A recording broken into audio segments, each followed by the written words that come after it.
안녕하세요, 주식 셰프입니다. 네, 오랜만에 방송하네요. 네, 제가 그동안 좀 너무 바빠갖고 좀 소홀히 됐는데, 네, 잘 지내셨죠? 네, 증시가 요즘 좀 약간 소강 상태, 좀 조정폭이 있긴 해요. 자, 그렇게 있고, 미국 같은 경우에는 뭐 이번 FOMC에서는 테이퍼링에 대한 언급을 뭐 직접적으로 하진 않았지만, 사실상 11월부터는 양적 완화가 긴축, 그러니까 테이퍼링이죠. 테이퍼링이 조금씩 그 좀 될 거라는 그런 예상이 좀 있어요. 좀 얘기가 좀 있죠. 정확하게는 그 유동성 공급이 조금씩 이제 줄어들 것 같다. 1200억 달러 규모의 이제 매달 그 부동산 담보증권이랑 해서 MBS라 그러죠. 그런 여러 가지 뭐 그렇게 해갖고 1200억 달러, 네, 그 정도 규모로 미 연준이 중앙은행이 국채를 이렇게 좀 매입을 하거나 그래갖고, 그러니까 이 채권들이죠. 이 채권들을 매입해서 1200억 원 정도를 이제 공급을 하고 있었는데, 이 1200억 원 정도의 규모를 줄이겠다, 서서히 줄여나가겠다, 뭐 이 얘기가 나옵니다. 그래서 지금 뭐 시장 자체에 충격이 없을 수는 없어요. 유동성으로 그동안 끌어올려진 증시이기 때문에 충격이 없을 수 없고, 한국 증시 같은 경우는 미국 증시뿐만이 아니라 이제 중국의 그런 여러 가지 규제, 시진핑이 또 한 번 집권하고 싶어갖고 여러 가지로 지금 본인들 자기의 어떤 그 세상 이걸 만들기 위해서 중국 자체에 대해서 뭐 여러 가지 지금 제어 통제를 많이 하고 있거든요. 그런 분위기가 한국 증시에도 어느 정도 좀 영향을 받고 있고, 미국의 대형 투자사들조차도 중국 증시에 대해서 이제 투자하는 거에 대해서도 상황을 많이 좀 주시하고 있는 상태예요. 네. 중국에서 자본을 이렇게 좀 이탈한 경우도 있고, 제가 알기로는 선정이 그 비전 펀드 중에서도 뭐 어느 정도 이렇게 자산을 정리한 그런 케이스도 있었던 것 같고, 그래서 지금 중국 증시에 대한 영향도 뭐 없지 않아 있을 것 같아요. 그래서 지금 한국 증시 하반기는 대외적으로 조금 어려움이 있는 그런 상황이기 때문에 하반기 투자하실 때는 정말 방어적으로 하시면 좋을 것 같고, 저 같은 경우도 이제 틈틈이 좀 많이 상승한 종목들에 대해서는 차익 실현을 해서 지금 현금 비중을 좀 많이 더 올려놓은 상태예요. 네.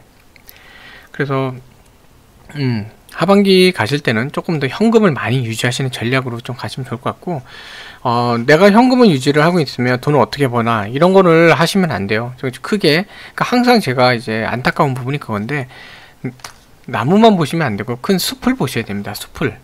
하나의 이렇게 나무만 보시면 안 되고 큰 숲을 이렇게 보셔야 되는데, 대부분의 개인 투자자들은 당장 눈앞에 있는 나무만 보시려고 그래요. 그러니까 나무가 쑥쑥 자라났냐, 나무가 이렇게 뚝 쓰러졌냐, 네, 주가가 떨어지는 거 쓰러지는 거죠. 그것만 보시는데 그렇게 하시면 안 되고요. 큰 숲을 보셔야 돼요. 큰 흐름. 그래서 당장 뭐 투자 안 하면 돈을 못 벌 것 같지만, 반대로 말씀드리자면 만약에 어느 정도 조정폭이, 미국 같은 경우는 조정폭을 10%까지 얘기하는 경우도 있어요. 그러니까 미국도 지금 나눠져 있어요. 어느 정도 이제 선 반영됐기 때문에 테이퍼링이 나오더라도 뭐 주가에 아주 큰 영향을 주지는 않을 것 같다. 뭐 하락폭 해봐야 뭐 몇 퍼센트 되지 않을 것 같다라는 얘기도 있고, 반면에 그동안 유동성, 어떤 돈으로 이렇게 끌어올려 놨기 때문에 테이퍼링이 나오면 한 10% 정도의 조정이 나오지 않겠냐, 이런 얘기도 나오고 있어요. 그렇기 때문에 우리나라 증시 같은 경우도 뭐 최대 10% 정도까지는 뭐가 나올 수도 있다라고 좀 방어적으로 보시는 게 좋을 것 같아요. 물론 이제 최고점 대비 10%라고 하면은 거의 뭐 3,300은 최고점인데, 뭐 그거는 너무 좀 심한 것 같고, 한 3,250 정도에서 빼면은 한 2,900까지는 또 나올 수도 있다는 얘기인데, 아직까지 증시 분위기는 3,000 위에서는, 특히 3,100 위에서는 계속 이렇게 지지받고 가는 모습을 보이고 있긴 해요. 하지만 불안 심리가 있을 때는 대비하는 게 좋다, 이걸 말씀드리는 거고요. 특히 이제 우리나라 같은 경우 미국, 중국 양적 증시 안 좋은 부분만 따라가고 있는 상황이기 때문에 그것만 좀 시장에서 크게 보고 있어요. 그만큼 불안하다는 뜻이에요. 네, 그렇기 때문에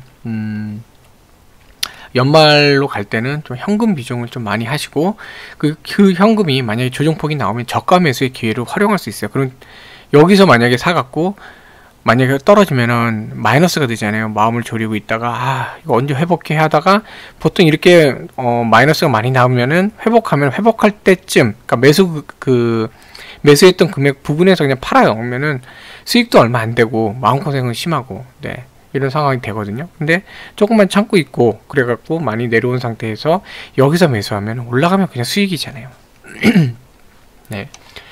그러니까 그런 저가 매수의 기회를 삼을 수 있도록 어느 정도 현금 확보 많이 하시면 좋을 것 같고, 저 같은 경우 최근에 차익 실현을 좀 많이 했어요. 그래서 현금 쪽으로 많이 돌리고 있고, 자, 증시 같은 경우 어쨌든 지금 오늘 뭐 아직까지는 또 외인들이 많이 매수를 하고 있는데 3100 위에서 좀 계속 유지가 되고 있고 3150에서는 좀 매도물이 나오고 있어요. 그러니까 지금 현재 이제 박스권 이런 형태, 좀 당장 코스피가 막 상승해서 올라갈 만한 모멘텀이 있지는 않거든요. 물론 이제 다음 달부터 또다시 어닝 시즌이 오지만 3분기 때는 기업 실적들이 전반적인 실적이 이제 3분기 4분기 갈수록 조금 어렵지 않을까. 그러니까 지금 상태에서는 제가 볼 때는 지수가 여기서 확 올라갈 만한 모멘텀이 있진 않아요. 막 올라갈 모멘텀은 있지 않은데, 대신 대외적인 여건상 좀 조정을 더 받을 수도 있는 여건이 있는 상태, 그런 상태이기 때문에 3100에서 3150 박스로 놓고 3150 부근에서는 차익 실현, 3100 부근에서는 뭐 어느 정도 매수, 이런 전략으로 하시고 11월에 다가갈수록 어쨌든 현금 비중은 조금 늘려놓으시는 게 좋지 않을까. 그래서 연말까지 좀 지켜보시고, 조정폭이 좀 큰 그러니까 실적이나 성장성은 좋은데 조정폭이 컸다, 이런 종목들에 대한 저가 매수의 기회를 삼으시는 게 좋을 것 같아요. 네. 그래서 그런 맥락으로 좀 보시면 좋을 것 같고, 자, 오늘 간단하게 이제 두 종목만 좀 볼게요. SK케미칼하고 제우스 좀 두 종목만 볼 건데요. 케미칼 같은 경우는 좀 뭐라고 말씀드려야 되나요? 약간 이 SK그룹이 좀 너무 좀 그래요. 네, 이게 방송이라 또 어떻게 해야 될지, 참 뭐라고 표현해야 될지 모르겠는데, 이 지금 물적 분할 얘기가 좀 나오잖아요. 또다시 물적 분할을 한다고 발표를 했죠. 사진도 어디서 딱 이런 거 딱 해서 했는데, 이게 지금 인적 분할이 아니라 물적 분할인데, 전력과 스팀 등 유틸리티 공급사 부분, 여기에 뭐 매출 규모라면 300억 정도 안팎에 그렇게 크진 않습니다. 근데 매출 규모가 아주 큰 데는 아닌데, 근데 문제는 기업가의 어떤 태도 문제인 거죠. 태도. 네, 태도 문제가 나오는 건데, 이게 좀 많이 아쉬워요. 안타까운 것 같아요. 참고로 인적 분할과 문적 분할을 아셔야 이 내용을 좀 아실 것 같은데, 인적 분할은 말 그대로 사람이나 어떤 사업부를 떼내는 겁니다. 그래서 그냥 쉽게 설명하시면 돼요. 인적 분할된 회사는 수평이어야 돼. 형제가 되는 거예요. 네. 그래서 주주들이 갖고 있는 어떤 인적 분할을 할 때 지분 비율, 이걸로 쪼개는 겁니다. 최근에 이제 SK텔레콤 같은 경우는 투자사하고 통신사로 나눴죠. 그때 인적 분할을 했거든요. 그래서 몇 대 몇 비율로 해갖고, 이 주주 입장에서는 SK텔레콤하고 그 신설 그런 투자회사, 그러니까 통신회사와 투자회사 양쪽의 주식을 다 받게 됩니다. 그럼 뭐죠? 신규 상장되는 인적분할 회사가 나오더라도 거기 주식을 받기 때문에 기존 주주들도 뭔가 혜택이 있어요. 근데 물적분할 같은 경우는요, 100% 자회사예요. 100% 자회사. 지분을 갖고 있는 그냥 모회사가 혜택을 보는 거예요. 주주들은 얻는 게 없어요. 그 자회사, SK바이오사이언스도 그렇지만 자회사에 어떤 공모가 있으면 거기에 참여하시거나 이렇게 해야지, 기존에 있는 주주들한테 혜택이 전혀 없어요. 하지만 기업 입장에서는요, 100% 자회사니까 어느 정도, 제가 전에도 말씀드렸지만 그냥 과반수 이상이면 어지간하면 주총 결의가 되고, 3분의 2 이상 되면 또 이사회에서 뭔가 중요 결의할 때도 뭐 방어되니까, 뭐 대충 퉁 쳐도 뭐 한 25% 정도는 팔아도 문제가 없어요. 그러니까 뭐냐면, 기업들이 돈 마련할 때 자주 쓰는 방식이 물적 분할인데, 뭐 SK바이오사이언스는 SK케미칼 자체가 바이오 부분 때문에 적자도 그동안 좀 있었고, 연구개발하느라고 돈도 필요했고, 그동안 SK케미칼 부채가 심했거든요. 그러니까 돈이 필요했기 때문에 뭐 SK바이오사이언스는 그럴 수 있다 생각을 했어요. 근데 이 지금 전력이나 이제 인프라 쪽 관련된 회사, 굳이 이걸 또 물적 분할을 한다?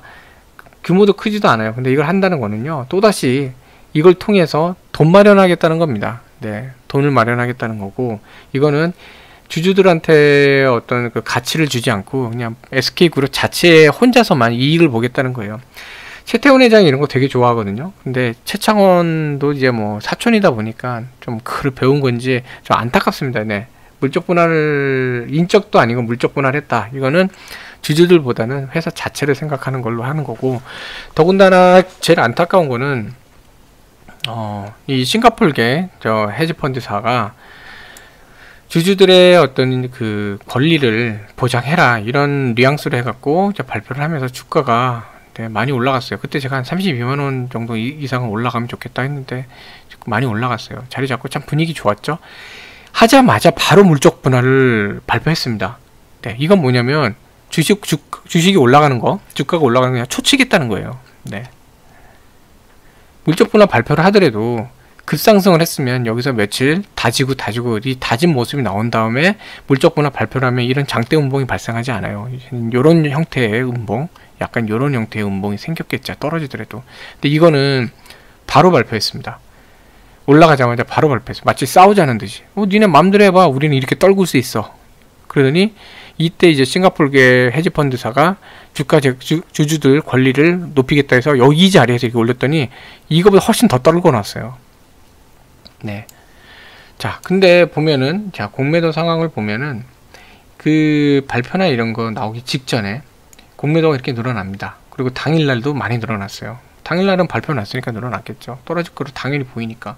그 전날도 보면 공매도량이 많이 늘어났어요. 물론 고점으로 올라가기 때문에 해지형으로 나올 수도 있긴 하지만 그래도 많이 올라간 상태예요. 이건 뭐냐면 의도적으로 약간 주가를 떨구기 위한 작업, 네, 떨구기 위해서 떨궜다 라고 볼 수 있을 것 같아요. 그래서 SK그룹의 어떤 특히 SK케미칼 여기 그룹의 어떤 주주에 대한 어떤 태도는 좀 마음에 안 들어요. 솔직히 마음에 안 드는 상태고, 제 개인적으로는 이제 상승하고 또 이런 태도를 보면서 사실은 상당수 수량은 다 이제 조금 차익 실현을 했어요. 거의 차익 실현을 한 상태고, 여전히 뭐 기업의 가치로 본다, 네, 어떤 사업 가치로 본다 그럴 때는 뭐 성장성이 있다고 봅니다. 네, 앞으로 길게 갈 때 그린케미칼도 그렇고 다 좋아요. 좋은데 약간 태도가 좀 마음에 안 들어서 좀 그랬던 거고요. 수급상은 보면 오늘도 뭐 어제도 그렇고 그 금요일이죠. 외인들 매도가 있긴 하지만 이제는 어느 정도 좀 자리를 잡은 것 같아요. 어느 정도 빠진 상태에 자리를 잡았고, 좀 이 전체적인 큰 그림의 차트가 약간 이렇게 훼손된 건 좀 안타깝긴 하지만 이 아직까지는 주식이 주가가 이제 상승을 위해서 라운드를 그리는 모양새를 좀 만들긴 해 놓은 상태예요. 네, 좀 아쉽긴 하죠, 모양새가. 하지만 여전히 뭐 하락으로 간다기보다는 이 단기적으로 좀 훼손이 됐고, 뭐 여기서 다시 한번 자리 잡으면 다시 한번 이제 32만원 목표로 차근히 올라갈 수 있지 않을까 하는 생각이 좀 듭니다. 그래서 얘는 이 선 죄송합니다. 목이 좀 많이 잠기네요. 28만원 어느 정도 지켜낸 상태로 가면은 중단기적으로도 좀 괜찮아요. 네, 괜찮은 상태라 보고요. 수급이나 뭐 전체적인 그림도 나쁘지 않은 것 같아요. 대외적으로 크게 뭔가 미국에서나 중국에서 큰 건이 터지지 않는 이상, 어떤 대외적으로 전체 증시가 흔들릴 만한 일이 생기지 않는 이상 여기서 좀 자리 잡고 올라가지 않을까 하는 생각이 좀 듭니다. 뭐 제우스 지금 네 걱정하시는 분이 계시는데, 제우스 같은 경우는 뭐 기간 원래 뭐 크게 관여 안 했어요. 대신 연기금 보면은 뭐 최근에 주가는 많이 내렸지만 연기금은 많이 사고 있어요. 네. 그 외인들도 그렇게까지 뭐 매도가 아니에요. 매수가 더 많잖아요. 그렇죠? 그런 상태고, 기간도 매도가 많은 것처럼 짙게 나오지만 이때 투신이 이때 두 번 판 거 크게 좀 많이 팔았는데, 이때는 그 프로그램 매도예요. 23,000원이라는 게 깨졌기 때문에 네, 터진 거고, 네, 그런 것 때문에 여기도 보면은 이제 어쨌든 그 전에 전략상으로 왔던 거에 비해서 어느 정도 이게 주가가 지금 23,000원에 깨지고 떨어지니까 이렇게 나온 건데, 결국 뭐냐면 제우스의 생명성은 23,000원이라고 보시면 돼요. 23,000원 부근에서 대규모 이제 거래가 일어나요. 이런 거 이제 참고해서 이런 것도 알아두시면 좋거든요. 자, 그러면 23,000원 돌파하면은 다시 한번 상승 추세로 이제 다질 수가 있어요. 근데 지금 보면은 전체적으로 뭐 22,000원을 하방으로 좀 잡아주시면 좋을 것 같고, 22,000원에서 어느 정도 지지는 다 형성하는 것 같거든요.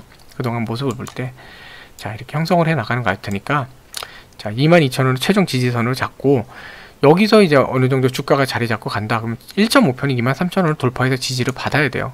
근데 지금 추세는 나쁘진 않습니다. 지금 단기적으로 이게 좀 하락폭이 크긴 했는데, 나쁘진 않아요. 근데 이때 이 가격대에서 23,000원 약간 위에 있는 이 가격대 23,000원과 24,000원 사이 이 박스권에서 상승했던 이 가격대 그 어느 정도 크게 이렇게 상승을 했잖아요. 그 다음에 그만큼 좀 폭이 빠진 거라 보시면 되고, 원래 이렇게 급하게 올라간 상태에서 떨어지면 살짝 더 내려왔다 와요. 근데 지금 보면 거의 이제 23,000원 위로 올라오니까 조금 이렇게 다지다 보면 23,000원, 24,000원 사이에 박스로 한번 또 올라와서 한번 또 이런 식으로 박스권 움직임이 있지 않을까 하는 생각이 좀 듭니다.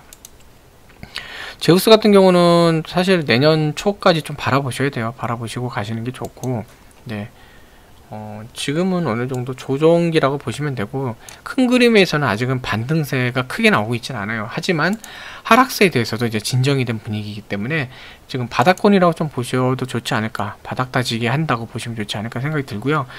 다시 한번 전에도 말씀드렸지만 제우스 이때 이제 많이 말씀드리면서 이 상승을 했을 때 부분적으로 차익 실현하라고 말씀 많이 드렸었는데, 이때 이제 차익 실현 안 하신 분들이 계시거든요. 그러니까 욕심을 내시면 안 돼요. 여기서 물론 더 올라갈 수도 있겠죠. 올라갈 수도 있겠지만 어느 정도 선이 가면은 기계적으로 어느 정도 차익을 실현하셔야 돼요. 욕심 부리고 더 매수하고 추격 매수하시는 게 아니라, 내가 어느 정도 이렇게 해서 매수를 하는 게 있다 그러면 이런 식으로 올라왔을 때, 이렇게 많이 올랐을 때는 어느 정도 차익 실현하면서 현금을 확보하시는 거고, 그래야 이렇게 떨어졌을 때도 내가 100을 갖고 있다가 100을 갖고 있는 상태에서 떨어지면 만약에 10% 떨어지면 10이 떨어지잖아요. 죄송합니다. 근데 100을 갖고 있다가 여기서 한 30% 팔았어요. 그러면 70만 남잖아요. 70에서 10%가 빠지면 얼마죠? 네? 그러면 7이잖아요. 10이 아니라. 그쵸? 100을 고스란히 갖고 있고 막 올라가겠지 있다가 10% 빠지면 10을 손해보지만 30을 차익 실현했어요. 플러스 알파겠죠. 사실은 여기서 100을 갖고 있으면 이만큼 올라갔으면은 10% 올라갔다 그러면은 110이 되잖아요. 이익까지. 그쵸? 거기서 30% 팔고 이렇게 되면은 사실 떨어졌지만 이익인 경우도 생겨요. 왜냐하면 10% 떨어졌다, 10% 올라가고 10% 떨어졌는데 사실 여기서 30%는 미리 차익 실현을 했고, 그러면서 이익도 어느 정도 챙겼기 때문에 뭐 손실폭이 커지지 않을 수 있는 그런 게 있습니다. 그러니까 주식은 큰 그림을 보시고 항상 안정적으로 자산을 늘린다고 생각하고 접근해야지, 욕심 부리고 돈만 보셔서는 안 돼요. 네. 어쨌든 제우스는 뭐 지금 나쁜 자리는 아니다 라고 말씀드리고 오늘 마무리 드리겠습니다. 어쨌든 뭐 지금 증시 자체가 전반적으로 이제 테이퍼링도 오고, 중국에 내년이죠, 양해가 또 있고 하니까 여러가지 그런 규제 이런 건들, 그래서 대외적으로 조건이 좋지는 않습니다. 그렇기 때문에 지금은 막 작년에 그 불장 막 오르는 장세보다는 어느 정도 조정폭이 올 수 있는 장세이기 때문에, 이럴 때는 가장 큰 그 우량주, 가장 큰 가치주인 현금이라는 거를 확보하시는 게 결국은 조정기 때는 웃으시는 그런 날이 오실 것 같아요. 지금도 이제 공격적으로 매수하시겠다 그때는 지수하고 좀 약간 떨어져 있는 개별주들, 개별 종목, 중소형 종목 이런 거를 한번 지켜보시는 것도 좋지 않을까 하는 생각이 듭니다. 네. 자, 그래서 오늘도 오늘 그리고 이번 한 주도 성공적인 매매를 하시는 그런 한 주 되시면 좋겠습니다. 시청해주셔서 감사합니다. 화이팅입니다.